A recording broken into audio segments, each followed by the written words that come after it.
Ready. Play. Taylor Fritz lost to Alexander Bublik today, 7-6, 6-2. That may have been a surprise to some. Alex de Minaur also perhaps pulling off. I know he's the higher ranked player, but given Hachanov's pedigree in Paris, I probably would have thought that would have been a much tougher encounter. And de Minaur winning 6-2, 6-2 and setting up a quarterfinal with, man of the moment in some respects, man of the year in others in terms of his performances on the court. Probably outside of the big two, number of titles. I wouldn't be surprised if he is third in number of titles won this year. I could be wrong, but it wouldn't surprise me. I mean, there's not many players out there that have won 2, 3, 4 titles. And Bublik obviously won Halle.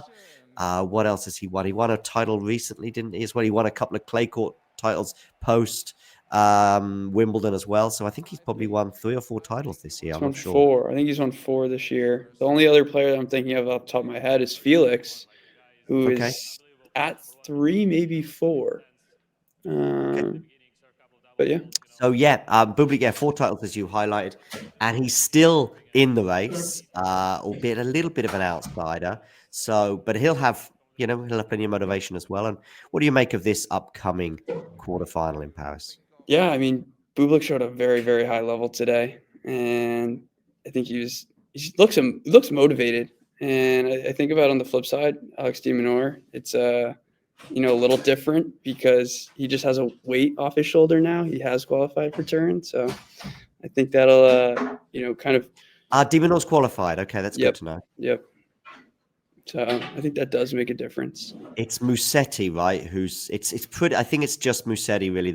I think maybe there's others that haven't exactly qualified, but I'm guessing Ben Shelton's qualified. Therefore, yes. I don't think it's been official, but it would make sense given. I mean, if he's in the quarterfinals as well, I'm just gonna have a look at the race to tune in now. Shelton, Fritz, and de Minaur have all secured their spot. I think. I mean, I've got the live race up, and if you're saying to me that de Minaur has qualified, well, maybe Fritz hasn't. But if you're saying to me that de Minaur has qualified, I can see Shelton has a few more points than de Minaur, so I'm pretty sure that they have. Djokovic, if he chooses to play, has also qualified, of course. But Taylor Fritz might not have done because I'm just looking at the points that he has racked up. But it's very, very close. Did you figure out if he qualified? Actually, I didn't know. I was doing other work actually in the meantime. But listen, I've got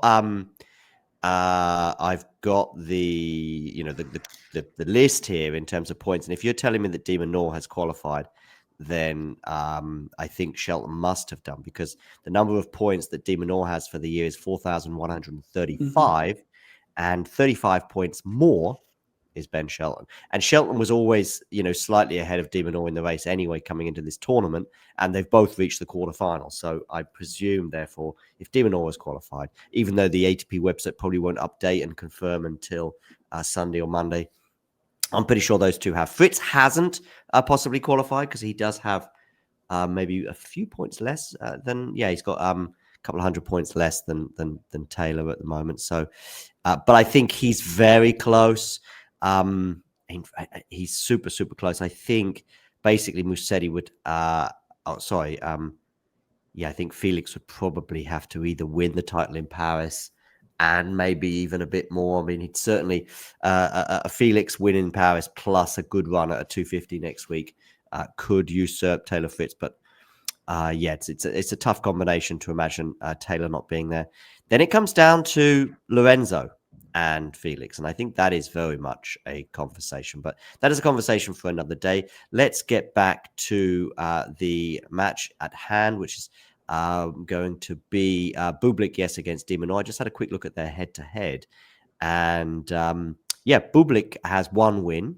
It is the most recent of their encounters, albeit that was on clay at the French Open this year. Their previous encounters to that were all won by de Minaur. So de Minaur leads the head-to-head 3-1. They've played twice on hard, although both were outside. de Minaur winning both of those, although one came via retirement in 2021.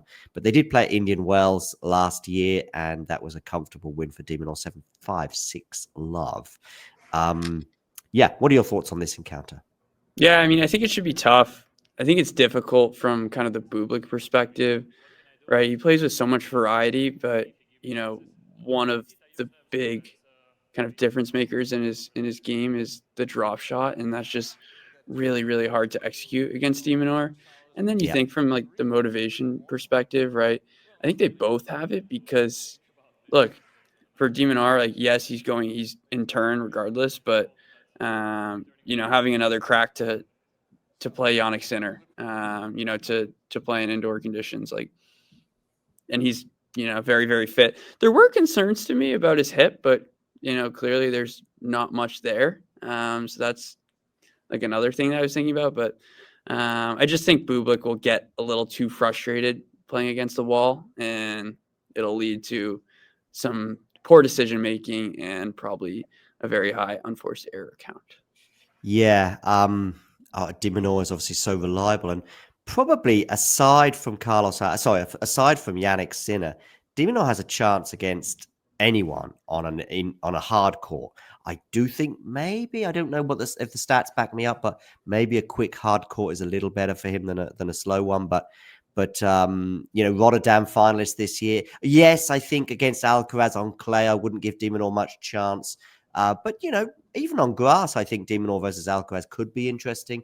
De Minaur Sinner, I think, is at 12-0 the head-to-head, and no matter what the circumstances, I don't think de Minaur really can do much against Yannick, because Yannick has just got everything that Alex has and probably a bit more, with the exception of speed, I think. But that's speed is a very useful ability, but ultimately it's not enough to beat Yannick Sinner. But against Alcaraz for Alex, I think it's possible. We saw he went 3 sets in Rotterdam this year, and I think on grass, and also just Carlos's ability to just throw in a duff performance, a bit like he did against Cam Noy. But anyway, I've got sidetracked a bit. That's a very impressive scoreline against Khachanov for the reasons I highlighted before. Khachanov's pedigree here: title winner, semi-finalist last year, and he was possibly going to be in the final if it wasn't for the injury he picked up during that match with Humbert. And I thought Khachanov might go on a similar run again this year. But de Minaur obviously win that. So actually, I'm going to go with de Minaur to beat Bublik, consolidate that ATP Finals appearance, and make it to the semi-finals. What do you think? I agree. Yeah. Yep. All right. We also, just with Bublik, I think the drop shot is not as effective on an indoor hard court as it is, for example, on clay or even on grass.